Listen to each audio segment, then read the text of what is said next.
임대인이 보증금 중 300만 원만 돌려준 이유. 안녕하세요. 버딩미. 당신이 판사라면입니다. 오늘 들려드릴 이야기는 전세 2억 5천만 원짜리 아파트에서 2년을 살다 나온 한 남자의 이야기입니다. 이사 다음 날 통장을 확인했더니 집주인이 보증금에서 무려 300만 원을 뚝 잘라낸 거예요. 그것도 남편이 운영하는 인테리어 회사에서 발행한 견적서 한 장 달랑 붙여서요. 여러분, 만약 이게 여러분 이야기라면 어떻게 하시겠습니까? 2020년 3월 15일 김민혁 씨는 인천 연수구 옥년동의 한 아파트 전세 계약서에 도장을 찍었습니다. 보증금 2억 5 영원. 34살 신혼부부에게는 결코 작은 돈이 아니었죠. 그런데 아내 지혜 씨가 베란다를 보며 여기서 아기 키우면 딱이겠다며 웃던 모습에 마음이 움직였다고 해요.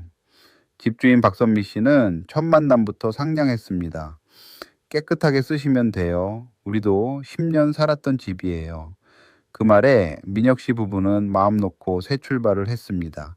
2년은 생각보다 빨리 지나갔고 2022년 3월 부부는 회사 근처로 이사를 결심했어요. 퇴거 한 달 전인 2월 20일 통보 문자를 보냈고 박선미 씨는 알겠습니다 라고만 답했습니다. 민혁 씨는 입주할 때 꼼꼼하게 찍어뒀던 사진들을 다시 꺼내봤어요. 벽지 얼룩, 주방 타일 금, 베란다 세시 틈. 원래 있던 거니까 괜찮겠지 하고 생각했죠.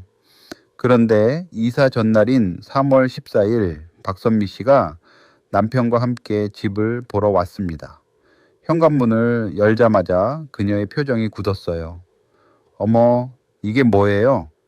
거실 벽지 한쪽 구석에 손바닥만 한 얼룩이 있었거든요. 민혁 씨는 이건 원래 있던 거예요. 사진도 있어요 라고 항변했지만 박선미 씨는 고개를 저었습니다. 그렇게 1시간 동안 두 사람은 집 안을 샅샅이 돌며 메모를 했어요. 벽지 얼룩 3곳, 방문 스크래치 2개, 주방 싱크대 변색, 화장실 코킹 곰팡이까지. 박선미 씨 남편이 단호하게 말했습니다. 원상복구 비용 빼고 돌려드리겠습니다. 3월 20일 민혁 씨 통장에 2억이 영원히 입금됐습니다. 동시에 문자가 왔어요. 벽지 전체 교체 180만 원, 방문 2개 교체 80만 원, 주방 및 화장실 보수 140만 원, 총 400만 원 공제. 그게 민혁 씨 한 달 월급이었어요. 지혜 씨는 울먹였습니다. 우리 진짜 깨끗하게 살았는데. 민혁 씨는 바로 전화를 걸었고 박선미 씨는 견적서를 보내주겠다고 했습니다. 다음날 카카오톡으로 도착한 견적서. 그런데 뭔가 이상했어요. 날짜가 3월 18일 이사 나가고 무려 나흘 뒤였던 거예요. 그리고 업체 이름을 검색해보니 박선미 씨 남편이 운영하는 인테리어 회사였습니다. 민혁 씨는 그제야 깨달았죠. 이거 처음부터 계획한 거구나. 법률 상담을 받은 민혁 씨는 2022년 4월 5일 인천지방법원에 보증금 반환 소송을 제기했습니다. 청구 금액은 300만 원이었어요. 청소비 100만 원은 본인도 어느 정도 납득했던 거라 인정하고 나머지 300만 원만 돌려달라고 한 거죠. 소장을 쓰면서 민혁 씨는 생각했다고 해요. 돈보다 억울함을 풀고 싶다고요. 자, 이 사건의 핵심은 바로 이겁니다. 세입자가 2년 동안 집을 쓰다가 생긴 흔적들, 그걸 누가 책임져야 하는가 하는 문제예요. 법에서는 이걸 통상마모라고 부르는데요. 쉽게 말해 사람이 살면서 자연스럽게 생기는 낡음, 그건 집주인이 감수해야 한다는 원칙이 있거든요. 그런데 그 선이 어디냐를 두고 집주인과 세입자 사이에 수없이 많은 분쟁이 생기는 거죠. 여러분도 전세나 월세 살면서 이런 걱정 한 번쯤 해보셨죠? 나갈 때 보증금 제대로 돌려받을 수 있을까 하고요. 먼저 민혁 씨 입장에서 들어볼게요. 그는 입주할 때 사진 30장을 찍어뒀어요. 날짜와 위치 정보까지 담긴 메타데이터가 있는 사진들이요.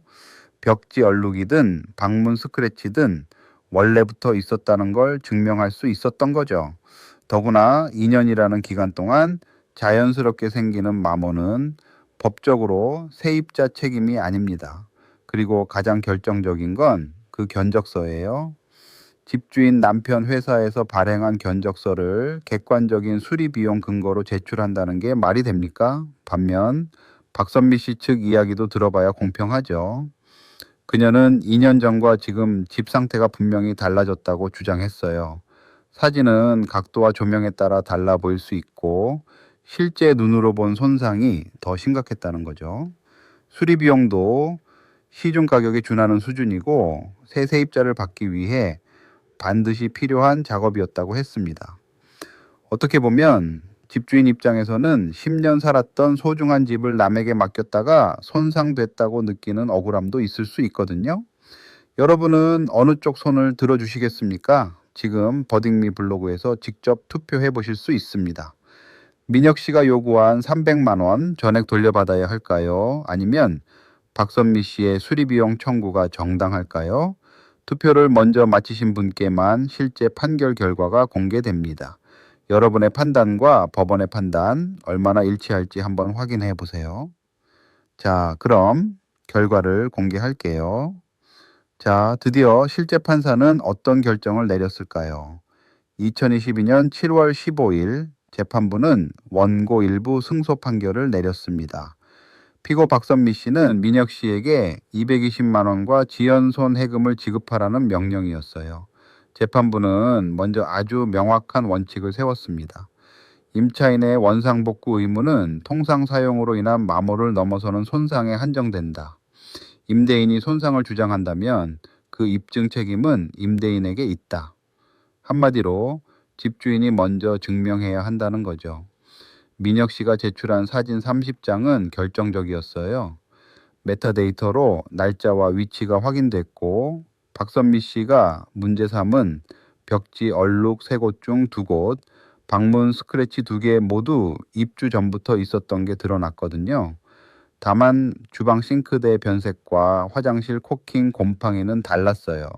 입주 사진에 없던 손상이라 민혁 씨 측 책임이 일부 인정됐습니다. 그리고 가장 핵심적인 건 수리 비용이었는데요. 재판부는 남편 회사가 발행한 견적서는 객관성을 인정하기 어렵다고 딱 잘라 말했어요. 이해관계가 있는 업체의 견적은 최소 2곳 이상의 독립업체와 비교했어야 한다고 지적했죠. 감정인을 따로 선정해서 실제 수리 필요 비용을 산정했더니 총 110만 원이었습니다. 박선미 씨가 뗀 400만 원의 절반도 안 되는 금액이었던 거예요. 결국 민혁 씨는 청구한 300만 원 중 220만 원을 돌려받게 됐습니다. 그리고 재판이 끝나갈 무렵 민혁 씨가 직접 조사한 사실 하나가 모든 걸 설명해 줬어요. 박선미 씨는 그 집에 새 세입자를 들였는데 보증금이 무려 2억 500만 원이었거든요. 집 상태가 그렇게 심각했다면 애초에 불가능한 금액이었겠죠. 이 판례가 우리에게 주는 교훈 정말 중요합니다. 알아두면 반드시 도움이 돼요. 첫째, 입주할 때 반드시 사진을 찍어두세요. 그냥 찍는 게 아니라 날짜가 자동으로 기록되는 스마트폰 카메라로 벽지 구석, 문 옆면, 싱크대 안쪽까지 꼼꼼하게 해요. 오늘 민혁 씨가 220만 원을 돌려받을 수 있었던 건 순전히 그 사진 30장 덕분이었습니다. 둘째, 퇴거할 때는 집주인과 함께 집 상태를 확인하고 그 자리에서 서로 사진을 찍어두는 게 좋아요. 분쟁이 생기면 퇴거 당시 상태가 핵심 증거가 되거든요. 셋째, 집주인이 수리 비용을 청구한다면 반드시 2곳 이상의 독립된 업체 견적을 요구하세요. 법원도 단일 견적, 특히 이해관계가 있는 업체의 견적은 객관성이 없다고 봅니다. 넷째, 퇴거 후 일방적으로 보증금을 공제당했다면 소액사건 심판이나 임차권 관련 법률 구조를 적극 활용하세요. 민혁 씨처럼 당당히 권리를 주장할 수 있습니다. 당신이라면 어떤 판결을 내리셨을까요? 전액 반환? 아니면 박선미 씨의 손을 들어주셨을까요? 버딩미 블로그에 여러분의 생각을 댓글로 남겨주시고 주변에 전세 계약 앞둔 분 계시다면 이 에피소드 꼭 공유해 주세요. 구독도 잊지 마시고요. 다음 판례에서 또 만나요.